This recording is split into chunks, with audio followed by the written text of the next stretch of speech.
Hey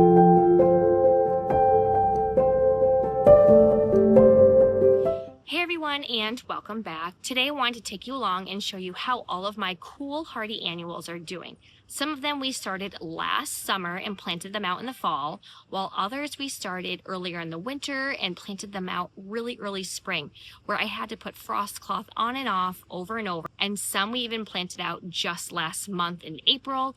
And I wanted to take you along because some of the ones I didn't think were going to make it actually are starting to green up and thrive and put on some growth. And hey, if you're new here, my name is Christy. I am located in Western Massachusetts, Zone 6A, and I am heading into my second year selling flowers at my roadside flower stand. And I made a point to make sure I really learned about cool hardy annuals because I wanted to open up my flower stand a lot earlier. Yesterday I had 8 flower arrangements and I sold out. I even had some extra starts of Rebecca that were starting to sell. And then I woke up this morning, and because it's super warm today, my ranunculus were starting to open up a lot earlier than I thought. So I was putting out 2 more arrangements this morning and 1 already sold. So I am just so happy that I'm starting to get my roadside flower stand out because people are itching to get some flowers. I didn't focus on tulips this year, which I'm hoping to start maybe in the next couple of years or so, but for right now we are just honing in on cool hardy annuals.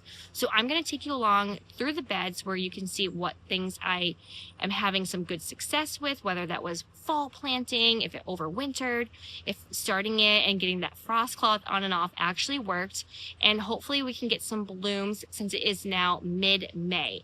So let's start with the beds behind me. We'll work our way to our previous vegetable garden, and then we'll go over to our tilled rows and then some other little bits and pieces that I have out and about in my landscape. So let's get to it. So the first one we're going to talk about is Feverfew, and look at this Feverfew.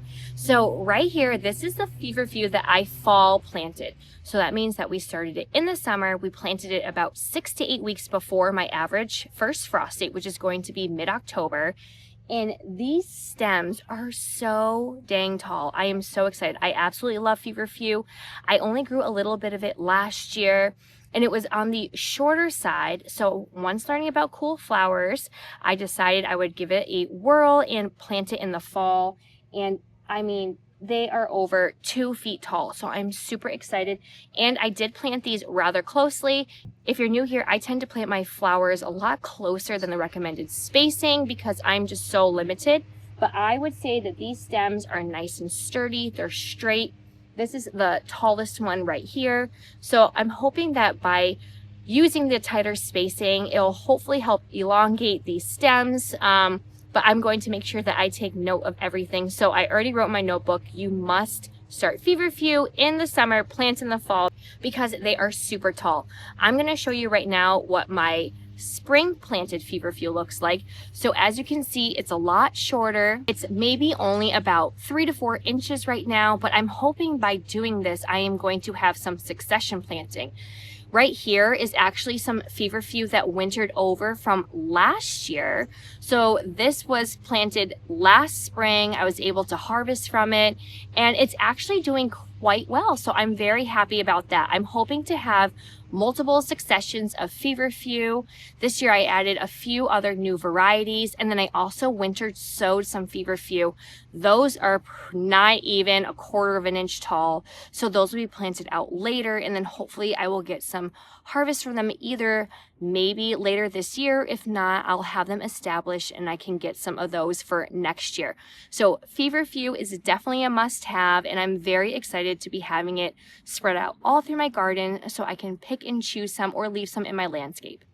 So up next is blue plume, and as you can see, I have 4 super tall stems.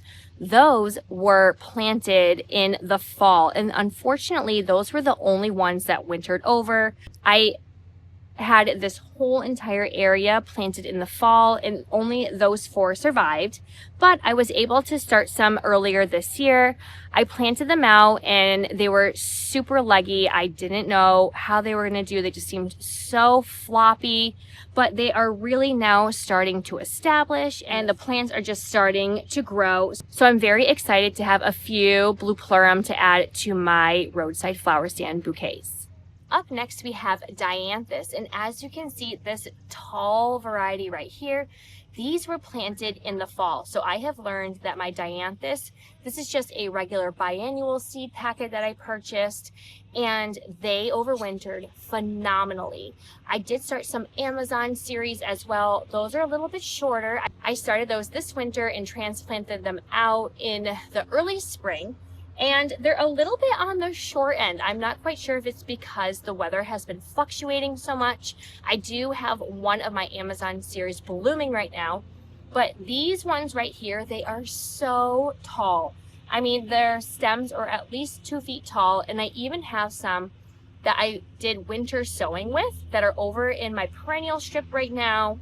And those are getting nice and tall as well. Those were another biannual variety. I'm pretty sure the same ones right here. So I just wanted to show you that the ones that I have over in my perennials, I might keep them there. So then that way I have a nice pop of color. But you never know. If I'm in need of some stems, don't you worry. I'm definitely going to take from them. Here are my Amazon ones. A few of them really shot up, and they're going to be fine even if they're shorter for my mason jars. But I'm really trying to up my price point and give some more options and have some wrap bouquets. And next to them is going to be some bachelor buttons that actually overwintered. And you know what? This bed was half bachelor buttons and only a few of them survived. The ones that I just threw some seeds into the soil, those ones did really well compared to the ones that I tried to transplant. I think I only had about 3 of my transplant survive. But when I just threw the seeds towards the end of a bed because it had some extra space, those did well. I was hoping to have more bachelor buttons, but that's okay because I switched them over with some saponaria, which I hope I'm pronouncing correctly. I direct sowed a white and pink beauty, and one of them took really well, the other didn't. So I ordered some seeds from Johnny's and did another succession. I'm hoping they will take off. It's just something that I really wanted to try because I love the spray of flowers that they create. So that we are trying to see if I'm going to continue. The white variety did really well over here on my left. The pink, not so much, but that's okay because I can just do a one and done and turn these beds over when I'm planting out some more cool flowers in the summertime. Up next is Lisianthus. Now, I remember when I was starting these with you, I said I'd be happy if I had about 10% naked out. Well, luckily enough, I have 3 beds worth, and I am super excited. As you can see, I do need to do some weeding. However, that is going to happen hopefully once it cools down. It is going to be in the 90s the next 3 days.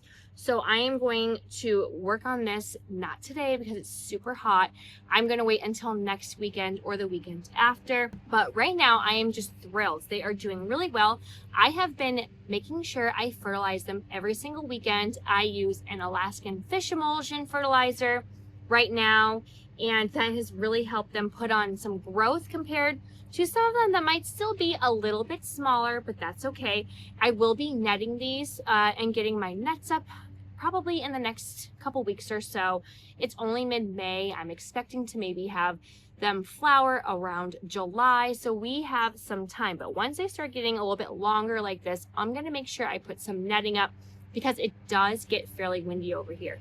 But this is another great cool flower. A little bit of a pain because I did have to do that frost cloth on and off, but I'm really hoping that it pays off because the flowers are just so beautiful.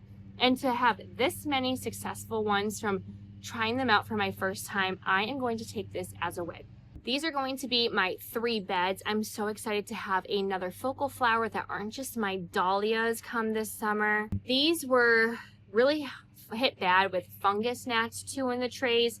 Some of the leaves that are on the bottom have a little bit of damage, but other than that, I am just thrilled. I did make sure that I had all the different variations like group 1, group 2, group 3. So I'm hopeful that I'm going to have some nice successions of Lisianthus to show you guys in the next few months. Now, after looking at these Lisianthus, we are going to move on over to our stock. Here is a beautiful bed of stock. Now, I tried planting these last year to have a fall succession. Well, they did fairly well. I probably did lose a good half of them, but they bloomed after all of my zinnias and my dahlias were hit with the frost. So I thought this year we are going to crush it and do a good job and have them for my spring and summer bouquets because I absolutely love the fresh scent of stalk. So I have them already netted because again, it does get very windy here, but they have put on so much growth since planting them out. And this was a second succession, a little bit smaller, and I was a little bit worried about them, but they are starting to green up and they're getting a lot taller. These do get some good afternoon shade, so hopefully that is going to not create some shorter stems, but I'm very excited to have these. Up next we have Nigella or Love-a-Miss. Now, I dumped 4 different varieties in here, and these were all fall sown. So I just scratched up the surface of the soil, chucked in 4 packets of seeds, watered them really well, and they were so tiny, barely sprouted. I made sure to have a frost cloth over them at all times this winter until it snowed. They were covered in about 3 feet of snow at one point, these super tiny itty bitty seedlings. And then I made sure to put the frost cloth back on, and now they are just looking fantastic. I'm very excited to add these to my bouquets and mason jars just to have a little pop of something airy. So I have, like I said, 4 different varieties, and I'm not quite sure why some of these leaves are a little bit different than others because I'm pretty sure they are the same thing. I did pop another variety of seeds in here because I do have some empty spaces. Not quite sure what I even threw in here, to be honest, but I guess we'll find out. I am definitely going to make sure that this is going to be fall sown again this year. Another cool flower I'm very excited about is strawflower. I had a few last year that I wintered sowed, but I didn't get too many blooms from them. But I want to add these to some dried arrangements, and hopefully I can grow some pumpkins this year to add them to some pumpkins that I can hopefully sell at my roadside flower stand in the fall. So we have a ton of strawflower right here, a little bit closely planted together than recommended, but I'm hoping that I'll get some nice long stems, keep deadheading them so I can use them in my dried flower arrangements. Now we're going to check out the Companula right next door, which I'm not quite sure if I'm going to start these again next year. So right here is my Companula, and as you can see, they're pretty short. And maybe my tallest one might be a foot tall, but they're already starting to bloom. The weather has just been so on and off by being warm and super cold. And these would be fine in my mason jars, but I was really hoping to have those really nice long stems. But that's okay. This is my first year trying them out. Maybe next year I might try and fall plant them instead of early spring planting them. We just had so much snow and the ground was just not workable. So unfortunately, I couldn't get them in as early as I was hoping for. But nonetheless, I'm glad that I tried. But some of them are maybe 4 to 5 inches tall. So if you have any good tips and tricks on planting Companula, please let me know in the comments below.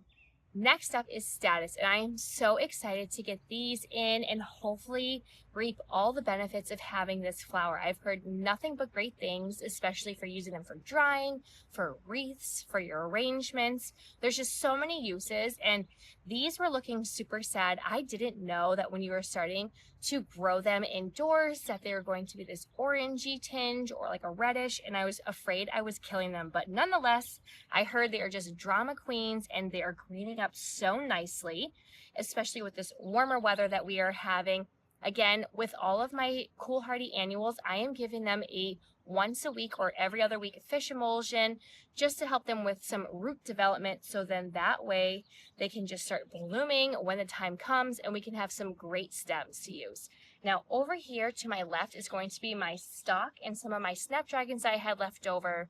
Super excited because I was very worried. I wasn't sure if I wanted to toss them or if I was going to plant them in the ground, but nonetheless, I decided to plant them, and I'm so happy I did. Because before they were just looking so scraggly, super stressed, but now they are starting to green up nicely and put up some growth. So hopefully I can have another little small succession over here with my snapdragons, which are the Madam Butterfly and the stock. And up next are my snapdragons. We have some great stems coming from my chantilly that are starting to put on some buds right now. And then if we keep on moving down, I did pinch back not too long ago with you some of my Potomac and my Rocket. These are my New Orleans ones, which are also starting to put on some buds. And then if we keep on moving, remember those madam butterflies that were just not looking so good? Kind of like these ones right here, which I'm not quite sure if they are gonna make it. These ones are starting to look much better than they did in the past, especially these ones on the ends. They put on some growth and they are starting to green up. Now I know the soil looks super dry right now, but I promise you they have been well watered. Now I just realized that I didn't show you my Rebecca and my yarrow, but those are some also great options for cool flowers. I fall planted a ton of yarrow last year. Unfortunately, with the snow and the amount that we had, the bunny was able to hop over the fence and nibble on them, or possibly it was the vole. So I had to start a bunch over. They're still pretty small, but I'm hopeful that I will be able to get some blooms. I also wintered sowed a bunch the previous year. I didn't get blooms my first year, so I'm hoping this year I'll have some better luck with that.